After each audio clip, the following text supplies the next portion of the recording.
ఇప్పుడు తన భక్తుని కోసం ఏం చేశారో మీకు తెలుసా? ఒకప్పుడు ఒక రాజు ఉండేవాడు. అతను పరమ భక్తుడు. ప్రతిరోజు పరమశివుడిని ప్రార్థిస్తూ రాజ్యాన్ని ధర్మంగా పాలించేవాడు. ఒకరోజు శివుడు అతని భక్తిని పరీక్షించాలని భావించి రాజుకి ప్రత్యక్షమై అడిగాడు. రాజా, నీకు ఏం వరం కావాలి అని. రాజు నమస్కరించి ఇలా చెప్పాడు.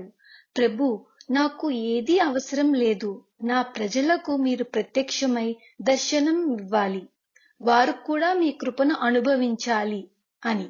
శివుడు సంతోషించి ఇలా అన్నారు. నీ గ్రామం బయట ఉన్న కొండపైకి అందరినీ తీసుకురా. అక్కడ నేను ప్రత్యక్షమవుతాను అని. దివ్య దర్శనం కోసం రాజు గ్రామమంతా పిలిచి చెప్పాడు. రేపు మనందరికీ శివ దర్శనం లభించబోతోంది అని. ప్రజలు ఆనందంతో రాజుతో కలిసి కొండవైపు బయలుదేరారు. మధ్యలో ఒక అద్భుతం జరిగింది. వారి దారిలో అకస్మాత్తుగా బంగారం మెరుస్తూ కనిపించింది. నాణేలు, ఆభరణాలు, రత్నాలు దారంతా పరిచి ఉన్నాయి. ఇంత సంపద అని ఒక్కొక్కరు ఆగి బంగారం సేకరించడం ప్రారంభించారు. ముందు ఈ ధనం తీసుకుందాం, తర్వాత దేవుడిని చూస్తాం అనుకున్నారు. క్రమంగా ఒక్కొక్కరు వెనక్కి తిరిగి ఇంటికి వెళ్లిపోయారు.